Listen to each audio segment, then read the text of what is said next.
Hello, welcome to another episode of Adult Sex Education. I'm Dr. Stephen Davidson, the Sexual Integrity Coach, located in Wilton Manors, Florida.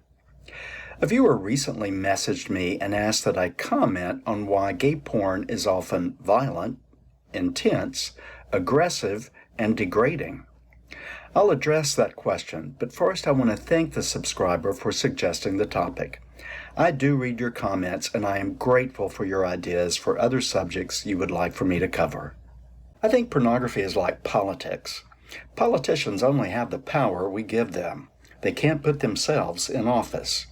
They are elected by their constituents who share their beliefs and values. A good or bad elected official is a reflection of the mindset of those who elected them.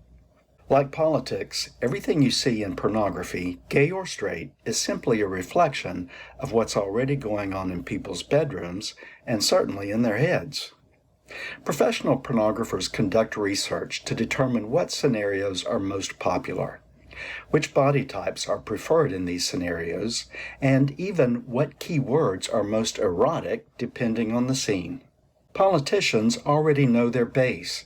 They know which issues are most likely to incite distrust of the other candidate, which topics are hot issues their constituents are passionate about, and what messaging will earn them the most votes.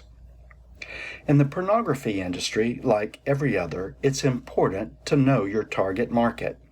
Just like I listen to you when you tell me what topics you want me to discuss. So do those who are writing and producing pornography. They are simply meeting demand. Also keep in mind that most of the pornography produced today is not the work of the professional porn studio. Any man with a video option on his phone can record and publish his own pornography, and much of it is available for free. The average consumer of pornography is looking for something that will be specifically arousing. They're not looking for a deep storyline with multidimensional characters. Having to think too much about the dynamics between the relationships and follow a developing plot is a real boner killer.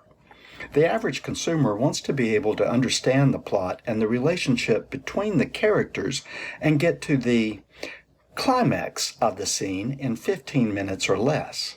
Male sexuality is more aggressive and predatory in nature than female sexuality. This is true all over the world and throughout human history.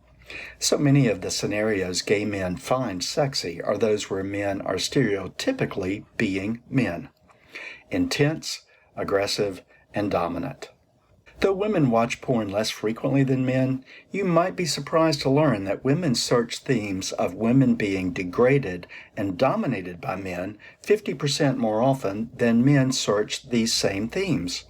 Both women and gay men prefer to see men in strong, sometimes hyper-masculine sexual scenarios where their partners are appearing to be submissive and overpowered.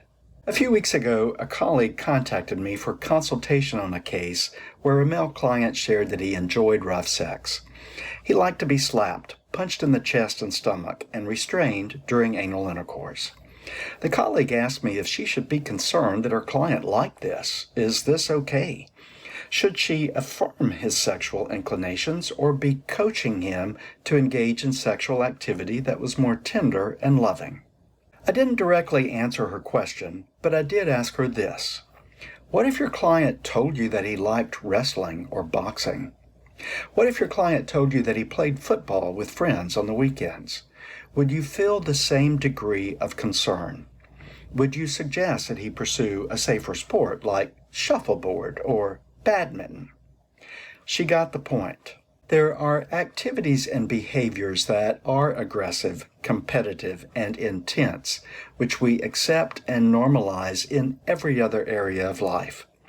However, when those same activities are enjoyed sexually, we can be quick to condemn, judge, or feel concern simply because it was associated with sexual pleasure.